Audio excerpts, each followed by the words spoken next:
where we try to play board games with just what comes in the box, without going online for facts or rules clarifications. In this episode, we put Zeppelin Attack to the test.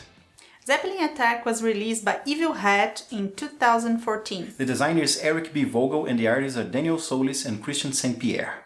This is a 2 to 4 player game. Do you think it makes a difference if we played with 2 or 4 people? Yes. It does? I think it's better with 4 people. Yeah, it's more chaotic. It's in that point you are right. It's a little more chaotic. With we didn't play with 3 people. We played with 2 and with 4. I didn't see any differences, like strategically speaking, between. Oh, there is one. No, you are right, because in 2 people, I fight you, you fight me. 3 people, you will get vulnerable if you use a lot of your resources. You kind of get vulnerable. Because there's 3 other people attacking everybody. Yeah, so it's kind of impossible to keep track of all the cards that the other players have. Yeah, it's easier to pay attention to what the other players are buying. Yes. So let's describe a little bit how the game works. We're not going to teach you how the game works, just the basics, so you want kind of understand what you're seeing here.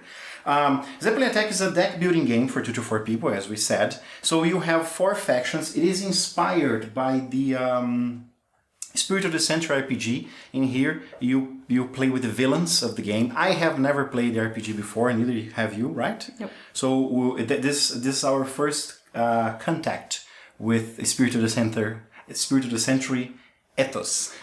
So you get an initial deck of 13 cards, 14 with the expansion. We'll need to say that we got the basic game from Evil Hat, they sent it to us, and also the first expansion, Doomsday Weapons, that it's here. So you get 13 cards, 14 in the expansion, 12 cards are basic cards, then you have your flagship, this is not the flagship. This is not the flagship. This is flagship, yeah. And you have an experimental airship that it's only yours, only you can buy it, and an experimental attack with the expansion. This comes with the expansion that only you can buy. You have 4 different, very colorful characters, I might say, and what about these cards here? They are. I originally thought they were similar. They were like the same cards. They aren't, right? No, they're not. So their Dynamo, like their Blitzman, it's named. This guy has more psychic attacks and defenses. Yeah. I think you have a characteristic. Your character has a characteristic. Okay, but anyhow, those white border cards are pretty basic. Yeah. In order to toughen up your deck, you need to buy from 5 different mercenary decks, or 6 in case of the expansion. You have attack cards. Those are all mercenaries. Attack cards, defense cards. Attack, defense, and operative cards, and attack zeppelins, and operation zeppelins, and science zeppelins from the expansion. And you use fate points. The operative cards give you fate points. Some of the other cards give you 2, but you use them to buy those cards and putting them on your deck. It's the money of the game. You play putting down zeppelins. You have attack zeppelins, you have operation zeppelins, and you use cards depending on the load of the zeppelin, right? So here I have 2. I have 3 zeppelins. So in the my flagship, I have loads for anything. This one, it's operation, so it can attack. This one can't have operation. So I need to match the load or lower. Otherwise, the ship goes away. If for example, I try to use this card here in this Zeppelin, I can, but it goes away. I need to discard the Zeppelin at the end of my round. Same goes for defenses. Everybody has defense numbers, but if I use a defense that is tougher, the Zeppelin also goes away. So let's watch 30 seconds of actual play and then come back.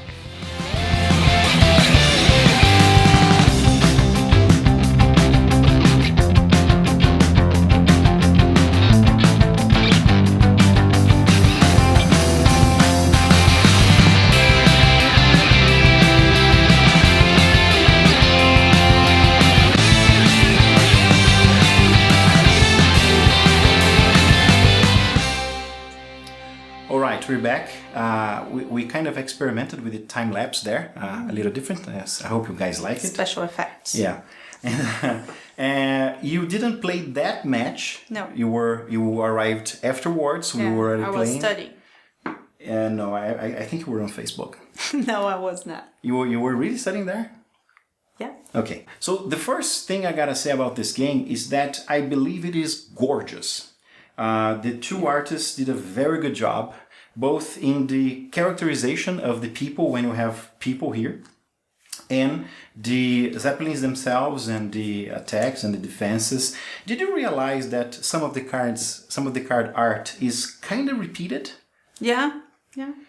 Change color, but it's you have. the drawing. Let's see if I can find one here. Here, you have the magnetic field defense and then the monetic field, and they're the same drawing with different colors. Different colors. Yeah. This happens sometimes. Some of the Zeppelins, they are, for example, all the Zeppelins from the Walking Mind. They're the same Zeppelin. They just change Colors. Yeah, but I didn't think that took anything away from the game. No.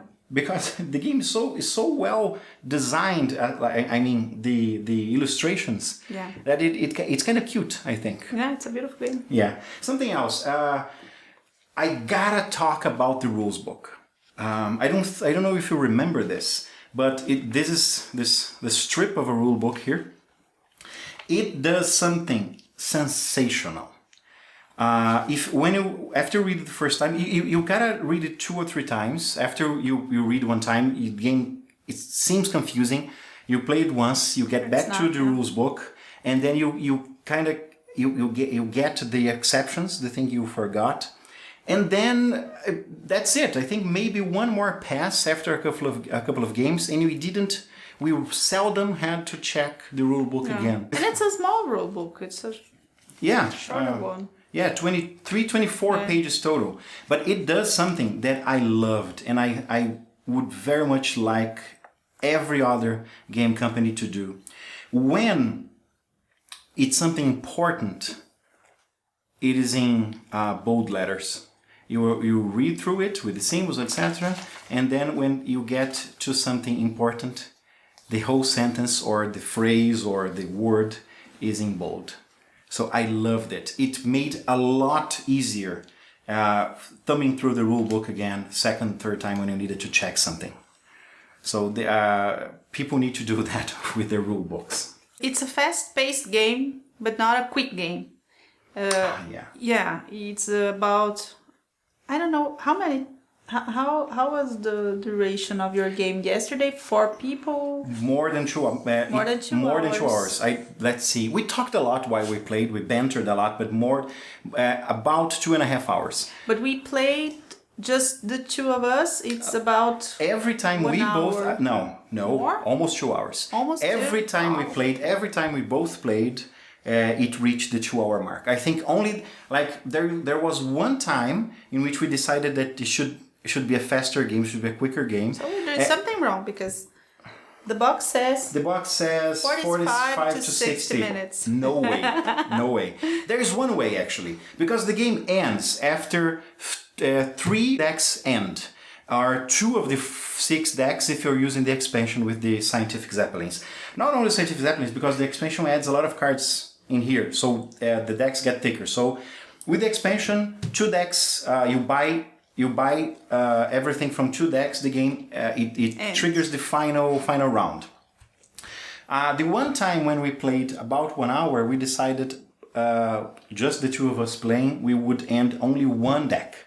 So you kind of can make for a quicker game if you decide, no, let's play when only 1 deck dries out instead of 2, instead of 3. And if you play with 4 players and they decide to end the game earlier, they can just buy from 1 deck or 2 decks. Also that. The players can control...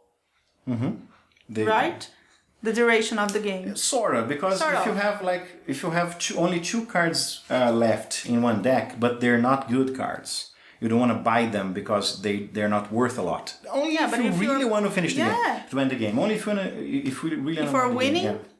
You just want to end the game. Yeah, but also when you see that there are 2 decks with 2 or 3 cards, you can tweak your strategy a little bit in order to buy cards with more points. So you won't necessarily exhaust one deck just because... Actually, last time we both played, I did that. I saw that 2 decks had 2 cards and 1 deck had 1 card remaining. So I started buying expensive cards, not necessarily from the decks that were ending. To get more points. Exactly, because I wanted to lengthen the game exactly so I could buy more cards. And I ended up winning that game for 3 points. Something else interesting about this game.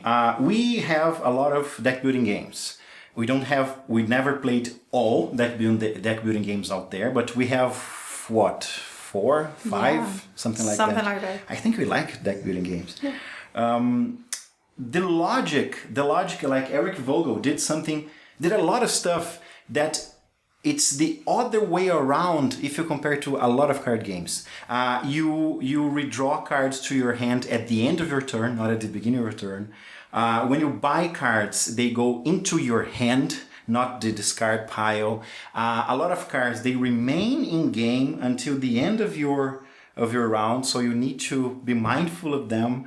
A lot of stuff. Also, when you have because the fate cards are this is the money of the game. And when you buy new things with this money, you discard them. Yeah, you don't get to keep your money. You accumulate some money because some fate points because you want to buy expensive card. This can be tricky. Yeah, and you end up seldom buying more than 1 card, right? Yeah. And because of that, your deck doesn't get bloated. I don't think your deck at the end of the game maybe doubled the amount from 13, 14 cards to 28.